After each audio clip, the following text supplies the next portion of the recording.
So myself, my name is Sadhana Kannan. I'm a biostatistician working in Attrition, and I'll be kind of taking you through this talk. So when it comes to sample size,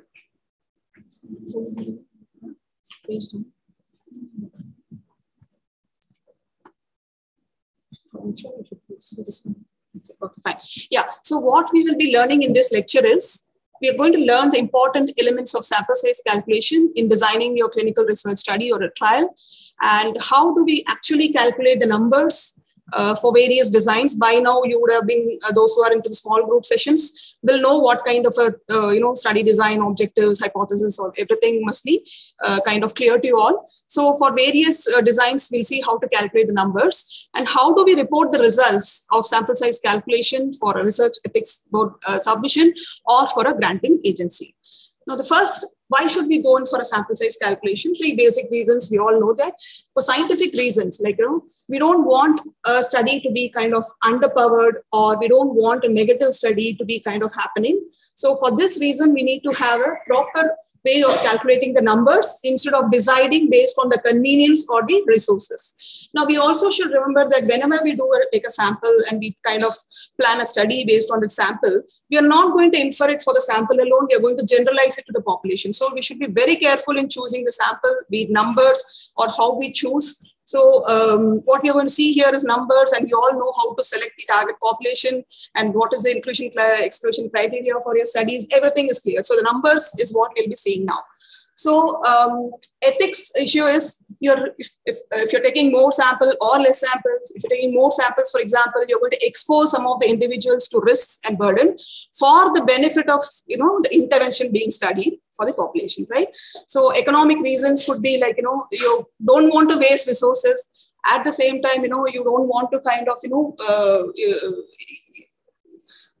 spend more on the this thing, or you don't want to kind of spend less. That is the important consideration for the economic reasons. And what are the elements of sample size calculation? So you should have a research question or hypothesis, which has been done by now. When you're framing a question, keep in mind whether you're estimating a burden of health problem or you're testing a hypothesis. This clarity has to be kind of be there so that it will help you with the sample size calculation. And study designs, you should know what type of study design you're going to choose. If you are doing a clinical trial, be clear whether you're doing a phase 1 or phase 2 or phase 3 clinical trial. And also, you will also be clear about what hypothesis you're testing. Whether you're testing a superiority, non-inferiority, equivalence testing. Dr. Mahesh has clearly kind of explained you the difference between non-inferiority and superiority. And also, you will hear many more from designs in superiority and non-inferiority, which will be covered tomorrow. And you should be clear about your primary objective and endpoint. And you should also be aware of what should be the minimally clinically important difference for your study. And you should be clear whether you're going to use a one-sided or a two-sided hypothesis. Type 1 and type 2 error rates should be known in advance. You're fixing it. You're not going to calculate. You're fixing it in the design. He has nicely explained which error and how would you control all these things. Then you will also consider the allocation ratio and attrition to be incorporated in the numbers. And finally, interim analysis. If time permits, I'll touch in detail. Otherwise, we can discuss later on. Now, what is the difference between estimation versus hypothesis testing? Estimation is something you don't know, and you're trying to estimate the burden of the health condition, right? Let me give you an example. If you want to study the prevalence of cancer-related neuropathic pain, in head and neck cancer patient, refer to palliative medicine. So here the unknown is you really don't know. You want to estimate it. You may find some studies reporting this, but we don't know whether this is true or not. So you'll get some idea and you use that to calculate your numbers required for your study. Now, what is on the other hand, what is hypothesis testing? For comparative studies, like you're comparing drug A and drug B, and you're looking at an outcome, and you need to kind of compare. There you're testing a hypothesis, right? So I can give you an example. Here, asparagus sparing intensity modulated radiotherapy has demonstrated superiority to conventional RT in terms of observer-rated xerostomia and head and neck cancer patients. Our target population is defined. Our interventions are defined here. We're comparing two interventions, and the outcome is your xerostomia. So we are clear in this. We are going to kind of compare the xerostomia and two interventions, right? So this is a hypothesis we are going to test. Once we are clear with whether you're going to estimate or you're going to test hypothesis, the rest of the things will be clear in your sample size calculation. Now, also, second thing is you have to kind of remember what type of study design you're choosing. Okay, so we have learned the different types of study design since last 2 days.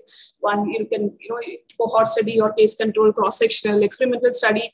Please, what phase of the study you're doing, and then type of the study. Are you looking at parallel study or are you looking at crossover, factorial? All this has to be clear. So because your sample size will require certain inputs depending on these things. Okay. Now, superiority or equivalence and non-inferiority, I'll just skip this slide because it's going to be covered at length tomorrow, and he has also explained you what is the difference between the superiority and non-inferiority. Now, the fourth thing which you have to keep in mind is the primary objective and primary endpoint. You may have a lot of endpoints to be tested. How you test, how do you classify it into primary, secondary, everything we are clear about it. You've also learned how to do a hierarchical testing, so that is also clear. So for the sample size point of view, you are going to stick to one objective, which is the most important primary objective. Okay, so what are endpoints? They are measurable outcomes used to address the objectives of a trial, and the primary endpoint is the most important outcome, which is of interest. Now, how do you identify the primary outcome? It should be on the basis of the disease, phase of treatment, and what is important for you as a clinician, you have to decide in order to show the efficacy, right? So endpoint is required for which the study is going to be powered on your primary endpoint. So it has to be clearly defined.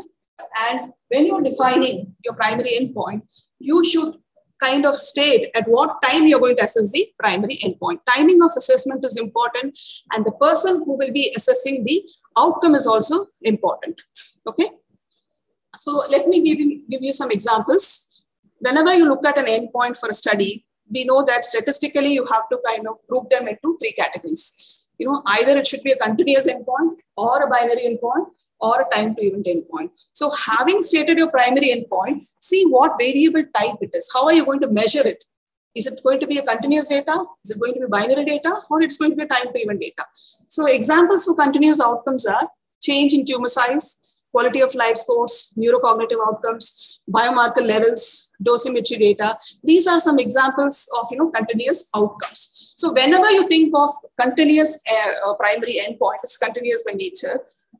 Also keep in mind how are you going to summarize a continuous outcome. So continuous data is generally summarized using mean and SD. So this becomes an input data for your sample size calculation.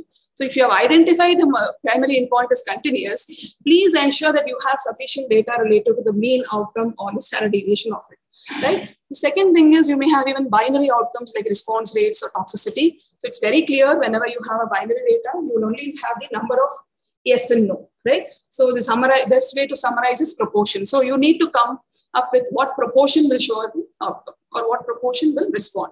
So this is very important in the sample size calculation, right? So whenever you're not clear with the last thing, how you measure it, we keep asking you the question, what is it exactly you want? How would you measure it? What value you will give me? All this is important. So please identify the type of variable and what is required is given at the bottom for the sample size calculation. The last one is time to event, where we have learned many outcomes related to time to event, overall survival, progression-free survival, DFS, all these can be called as time to event endpoints. So whenever you have a primary endpoint, which is time to event in nature, you must have an idea about the proportion surviving at a given time point, or you should have the median survival of that group. Okay, so these 2 inputs are required to calculate the sample size. Along with it, we may be asking other things also, which we'll see in the next few slides. Now, we are so comfortable kind of categorizing only, continuous binary. Of course, these are also kind of kind of outcomes which we will be studying. So sometimes you may be interested in, looking at a correlation coefficient, right? So for example, if you're looking at association of biomarkers as your endpoint, so there you will not be you will definitely be looking at the correlation coefficient. So be clear about what is the test statistic which you will be using in order to kind of compare the outcomes. You may also use odds ratio or relative risk, which is a measured effect of risk factor. You will also be using sometimes area under the curve. Okay, so if you're estimating the area inspired by a plasma, serum, or whole blood drug levels versus time, and you want to kind of design your study based on the AUC, if you want to do that, then you have to give me an AUC value. So you have to be clear what is required for such studies. Then if you're doing a diagnostic testing, you may require sensitivity, specificity, all these indices to calculate your numbers. Last, when you're looking at agreement between methods or between raters, you need to have a test statistic which you will quantify. That is your kappa or ICC agreement statistics will be used. So we need kind of, as an input data, kappa value or whatever is you're planning to achieve, right? So that is required. Now, moving on to the primary objective and endpoint, I'll just give you some examples. The first one is a study by Dr. Manita Narona. I just recently designed, so it was fresh in my mind, I put it. So here, she has nicely written her primary outcome and endpoint. I mean, I don't have to ask her further questions, Otherwise, I spend a lot of time, kind of interacting with the clinicians to arrive at this, actually. So, it comes over practice, but it's a nicely written objective. So what she wants to do is she wants to explore the efficacy of the combination of DEXA with physical activity versus standard of care on cancer-related fatigue by assessing the change in facet fatigue subscale from baseline to day 8. Very clearly, she has explained what is the endpoint. The endpoint is she's looking at the facet questionnaires she'll be using, but there is a subscale related to fatigue is of importance to her. So she'll be only reporting the fatigue outcome from, and not only that, she's going to look at the change from 0 to 8, day 8. So clearly she's, explained that what is the endpoint she wants to see. And that change she wants to compare between the two arms, that is DEXA with physical activity versus the standard of care. So the next question I asked her what would be the, mean change, all those things, then we kind of calculated the numbers. Okay, so there's another example of a primary endpoint defined in an article. The primary endpoint was progression-free survival, defined as time from randomization to objective disease progression on imaging according to modified RECIST or death from any cause, assessed by blinded independent central review. Like I said, who is assessing the outcome is also very important. Some studies you will see it has been assessed by the independent or a central review of the outcome. Okay, so if it is so, then we need to kind of mention this in your objective. So the fifth point which we have to kind of consider is the clinically meaningful difference. Now, what is this difference that you will have to tell, right? A clinician has to tell us what difference you want to see. Now, knowledge on this change of the primary outcome, which is considered clinically meaningful to calculate sample size. It should not be based on the numbers. You don't play with the numbers and go back and see what is the difference. It has to be smallest as possible. Okay, the difference that investigators think was worth detecting. That is the most important. So not a judgment based on the numbers. It should be a clinical judgment. Would an increase or decrease in the effect size make a significant clinical difference? That is what you have to keep in mind when you're kind of giving the clinically meaningful difference. So where do you get this data? So yes, so you have to look into the published literature. Sometimes it will be an original study. Sometimes it will be from your meta-analysis. Look at the effect, try and see your target population, what has been kind of reported, then come at a kind of judgment for the difference. You can speak to your mentors, expert opinion can be taken, or you can kind of, if possible, do a pilot study to get these numbers, right? So then very nice discussion we had on one-sided versus two-sided, so I will not elaborate much on it. All that I want to say is, two-sided hypothesis is kind of a default. That's why in many papers, when they design, if you see, they use a two-sided alpha of 0.05, they say, and one-sided is used only when you feel that, the result could not go in either direction, but the concern is towards one direction, mainly for toxicity studies, safety evaluation, ADRs, and risk analysis. There you don't, assume a two-sided alpha, you have to use a one-sided alpha. No, I will not go much into this slide because he has beautifully explained the hypothesis testing. All that I want to say is your type 1 and type 2 errors are important. How do you fix it? And whether you want 5% or less than that is your choice. You will have to know what is the risk you are willing to assume, and both type 1 and type 2, as one of them said, it's a default value. What we use in most of the studies is 5% type 1 error and 20% type 2 error. Okay, so that can be, if you have no idea about how to do this thing, at least try and use your default values for your sample size calculation. The attrition and allocation ratio. This is another thing which you have to keep in mind when you're calculating the numbers. You may get a number, but you have to keep in mind, what is the attrition rate and how would you allocate the samples to two groups you're comparing. Whether you want to have an equal allocation, whether you want to have an unequal allocation, decide it before. Okay, then accordingly, your numbers gets distributed and adjusted. And these are the formulas for your attrition and your unequal allocation. Now, last, as I said, I will not go into the details of interim analysis for the sample size calculation. All that I want to say is you have to plan before if you really want to do an interim analysis. If so, then we need to have some piece of information like how many times or how many looks you want to take, okay? And what is the timing you want to kind of do an interim analysis, okay? And alpha is going to be spent in the interim analysis. And basically what we do in the interim analysis is in the sample size, we kind of give you at interim 1 or the first look, this is the number you would be requiring. These many events should be there. And a decision rule based on your test statistic. We'll give you boundaries, the lower and upper boundaries, which will help us kind of decide whether you have to stop based on interim analysis or you want to continue. Okay, for the design point of view, this is what we will be giving. And that is based on a threshold whether to stop or not. And the most commonly used methods for the interim analysis, which is built in your design, is Pocock method you can use, or Hay-Whittle or Pito, or OBF. We widely use OBF because they all differ in the way they spend alpha and when they want to spend more alpha and when they want to spend less alpha. So OBF is widely used in our studies. Now, with this information, we know what is required for a sample size. I will take you through some examples, actually, how you calculate the numbers for different studies. Now, observation studies typically is like a kind of case control. If any of you have planned for a case control study. So what is required for you is, there is a formula to calculate, but I have just put a software which will be convenient for you to calculate. This is from openap.com. So inputs will be kind of given in this table. So two-sided confidence level you will mention, power also will be put in, and the ratio of cases to controls.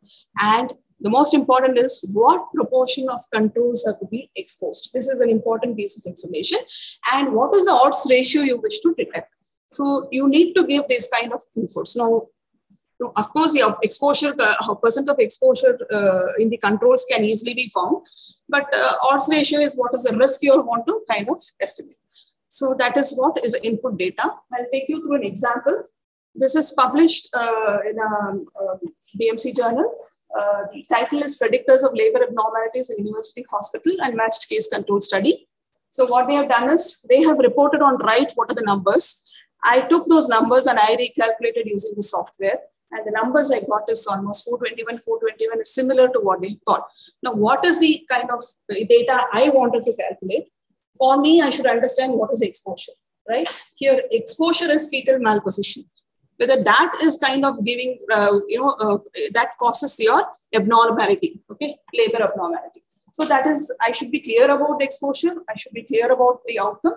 And then I kind of got that. They have reported that in the controls, 11% of the mothers had a malposition, fetal malposition.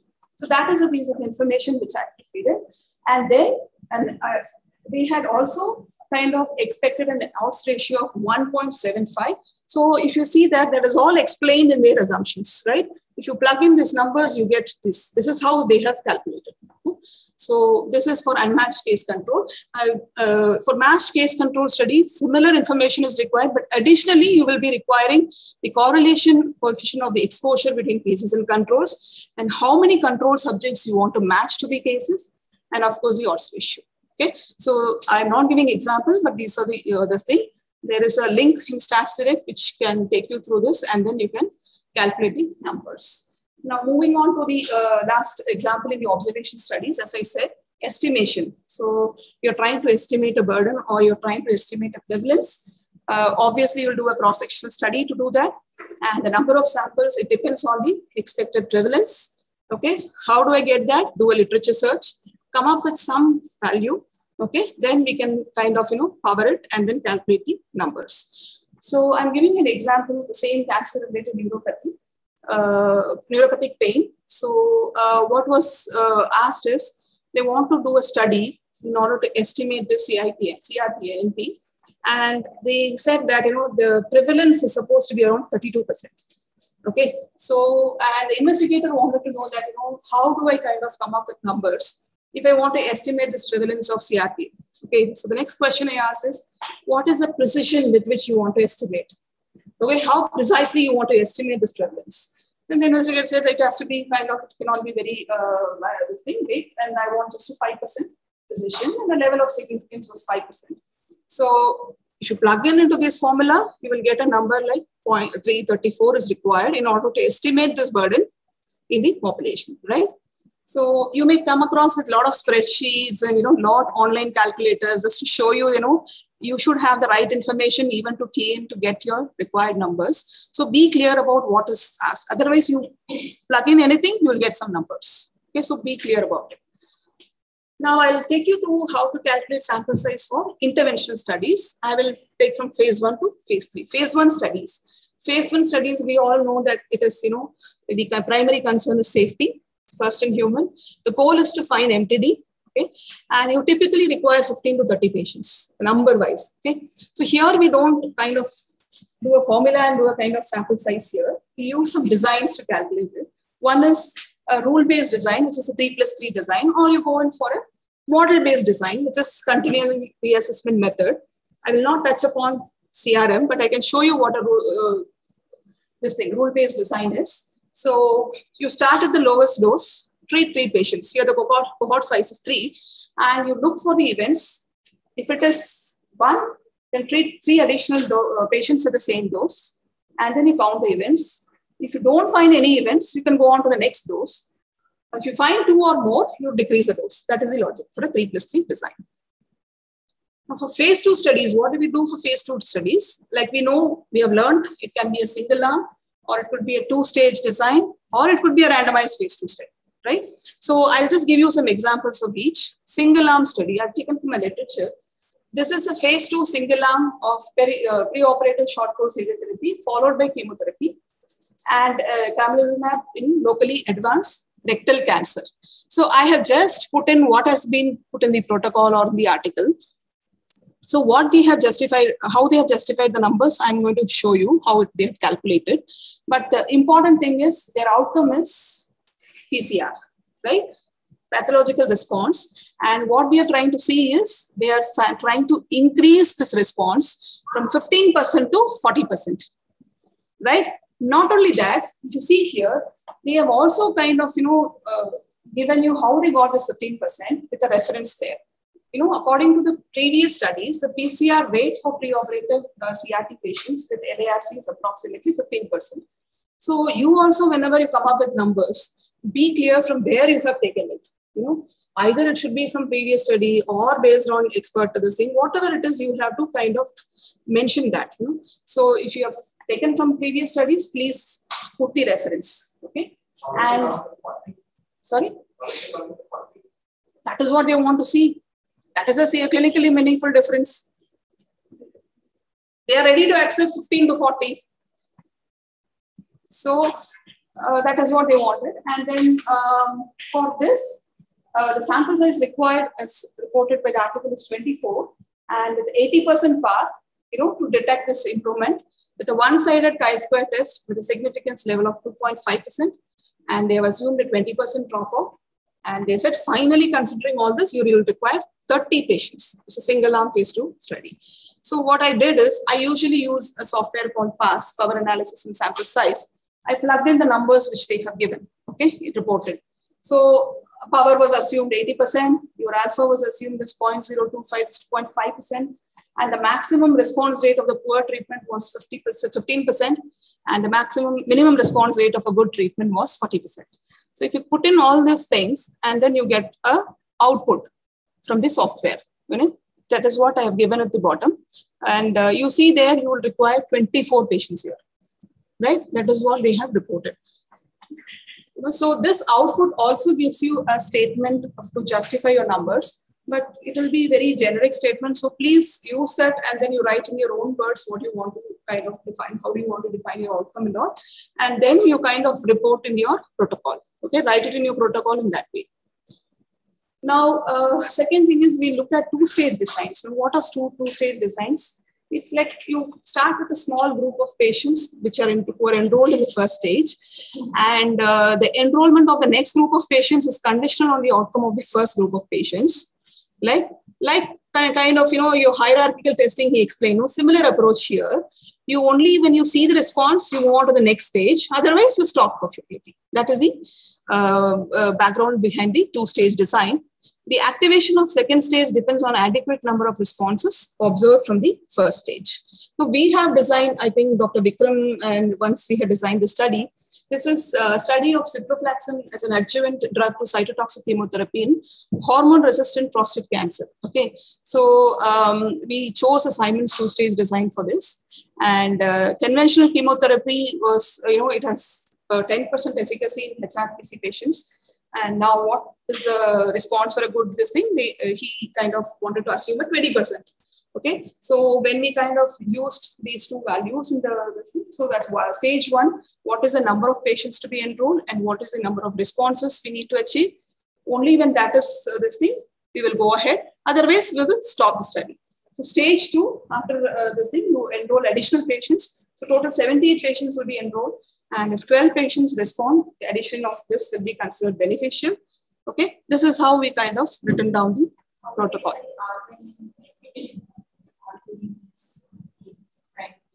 R1 and R2, it depends on, how you kind of look at the responses. If nobody responds, no patient responds in your stage one.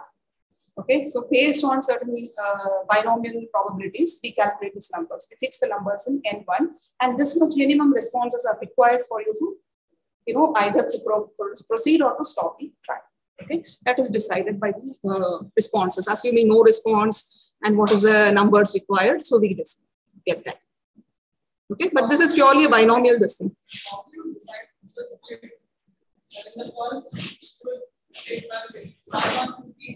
Yeah, so see, this thing is, background is, if no one responds, you kind of fit a binomial distribution, you get a minimal number of numbers, right? So that number actually will help you decide your stage one. Accordingly, and the response rate overall which is to be achieved. So fix up that number there, that is kind of calculated. And then you kind of, move on to the rest of the numbers and the response you want to finally achieve, right? That will be split and given to you. So what we kind of do is I use this kind of this available online. You can kind of try this out. So the inputs required for this is two-stage design. Simon two-stage design is type 1 error rate. Okay, you need a power and the response probability of a poor drug and the response probability of good drug. These four things are required. So we assumed a 10% for the poor drug and a 20% for the good drug. So we arrived at a number which is 78 for the Minimax design. And 41 patients are required in the first stage. And we are going to see 4 responses at least. And the next stage, overall, when you complete this thing, you should have at least 12 responses. Okay. So we chose this design because we want to make sure that this drug goes for the phase 3. That is what our intention is. So we want to kind of make sure that first we have enough patients. And then in the last stage, we have the rest of the patients to really, see whether the drug can be taken up to the phase 3 level. Okay. Expected numbers. Okay. Now, this particular Simon 2 stage, it gives a nice write-up. Please use that. You just have to plug in your, whatever your study-related, drug-related things are there. You can just plug in and write it. Okay. So let's see the next thing. This is a randomized phase 2 study. So in randomized phase 2 study, yesterday it was nicely explained. If you have a calibration arm, or kind of, how do you calculate the numbers and all this, Martin has explained. I'll just show you an example here. Impact of open dialogue about complementary alternative medicine, a phase 2 randomized control trial. Okay, so this is a phase 2 screening trial, and this is exactly what they have reported in the article, with a risk of type 1 error of 10%, power of 80%. And they had, how they got the numbers is they had to have a kind of literature search based on a study. What they felt was CAM reduces intense distress to less than half. Okay. CAM is complementary alternative medicine. So what they said is, they hypothesized that if, 50% of the patients have distress in the control arm, this complementary alternative medicine, this arm will bring it down to half. That is what has been hypothesized. So 50 to 25% is what the difference or the effect they want to detect. Okay, so they used that, and then they had kind of how many patients needed for the study. They reported as 92. Okay, and they have also accounted for dropouts, considering that they would need 106 patients. Let's see whether we are able to kind of do it. I used a pass for calculating this. You have a single arm test for 2 proportions. Sorry, it's a randomized study. You have a test for 2 proportions. So if we ask you what is the group 1 proportion and what is the group 2 proportion, of course, your default, whatever values you are assuming for alpha and beta is to be given. And when you plug in, this is the input data. When you plug in, you get this numbers. So very clearly, it says that you need 46 in each arm. Total number of patients are 92. Okay. And what is the allocation? What is the proportion you will see in one arm, the second arm? And what is the difference you will be detecting? What is the alpha? And this is a generic statement, which I say that it will always accompany the calculations. Use this as a template, but please customize according to your study and then add it in your protocol for submission. Okay. But it's value 1. This is allocation, 46, 46. Okay, so let's move on to phase 3 studies. It's quite simple. We don't have to really this thing. All that you have to be clear is whether you have decided to go for a phase 3. As far as the endpoints are considered, you will have to be very clear. Are you going to look at your continuous primary endpoint or a binary or a time to event endpoint? So I will just give you some examples on all 3. So a binary endpoint, 2-group comparison. I took quality of, this is actually this thing from our institute in anesthesia department. The objective was to compare the mask acceptability in children exposed to fruit flavored, that's experimental arm. They had experimental group, which has a fruit flavored mask. The control arm is not flavored, so they want to see what is the acceptability score in the pediatric patients. And I asked, what is the mask? How do you define mask acceptability score? So mask acceptability was measured as at least good mask acceptability score of 3 or above, right?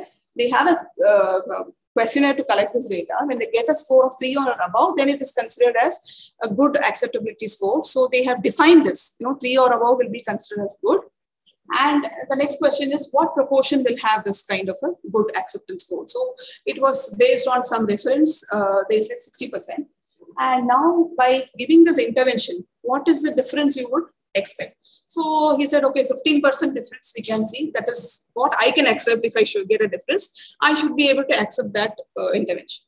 So what we did is we calculated the numbers using, and he wanted 5% alpha, 80% power. And then he also said attrition rate, because the children, they remove off and all, I cannot really assess. So attrition rate of 10%. So with this, what numbers we arrived was, total numbers were 304 and 152 in each arm. And this is how we wrote for the protocol. And we also cited the reference on what basis that 60 was considered, right? The control arm, that should also be quoted. Okay. So this is how you kind of justify in your protocol. Now, coming to the continuous outcomes or continuous endpoints, I just took an example of quality of life outcome, EORTC, QLQ, C30, and I just thought, okay, let us look at one domain of quality of life. This thing. So physical functioning was considered as a primary endpoint. Okay, here what is given was, they want to detect a 10% difference. The effect size is already mentioned. 10% difference in the physical functioning of the quality of life. Okay. And with a baseline correction, and a variability which we expect is around 25 points. So what we chose was to do a kind of using a t-test, and your alpha is set to 5% and beta is 20%. The number needed for this particular study is 100 patients per arm. Okay. If you assume an attrition of 10%, then a missing data rate, because your quality of life is going to have this kind of missingness in the data. So what we said was, we'll assume 20%, and we kind of calculated the numbers. So we got now for 139 patients per arm. So total 278 patients are required to carry out this study. Now, for phase 3, the last one is your time to event endpoint. So most of you all will be kind of doing a phase 3 randomized trial, where your endpoint is time to event. I'm giving an example here. Here, the primary endpoint was overall survival with stomach cancer patients, who are limited to peritoneum given cytoreductive surgery. Okay, and the other arm is going to be HIPEC. Okay, CRS versus HIPEC. Whether it is better as compared to a palliative chemotherapy. Okay, so in this study, they want to randomize this thing. So patients will be randomized into the systemic chemotherapy and CRS plus HIPEC. And prior studies have shown that the median survival of patients given systemic therapy to be 6.5 months. Okay, this was the input data given. And the median overall survival for those in the other arm, CRS plus HIPEC, is found to be 11 months. So they want to see a difference of around 4.5 months. Okay, so here additionally, you would require the accrual time and the follow-up time, because it depends on how many patients you'll see in a year, and then how much time you will take to accrue and how much time you will take to complete the study. All this will be an input data to calculate numbers, and of course the attrition rate. Now this is the design. This is a primary endpoint, primary aim I have put in. This is what, based on the calculations, what we got. This is from the software.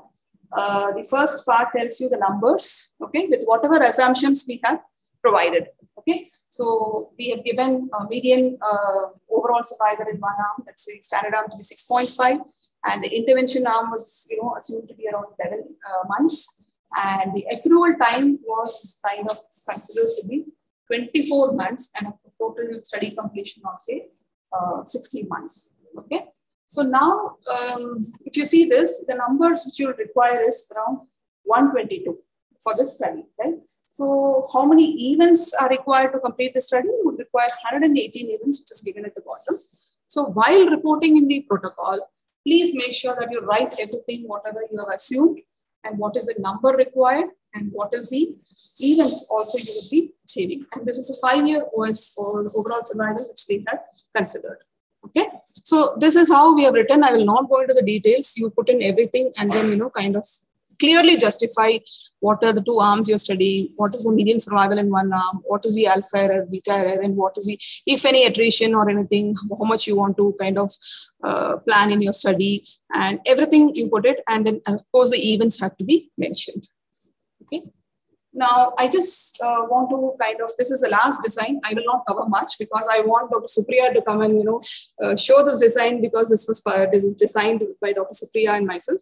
And she will explain you more about how phase 2 and 3 integrated study design was chosen, why, and how did we do it. The protocol is published. I'll show you again. I just want to show that, this is a little complex design. Okay, so you have to have a clear idea why you want to do an integrated study first. And if so, phase 2, what you want to see, phase 3, what you want to see. In general, phase 2 endpoint is PFS and phase 3 endpoint is OS.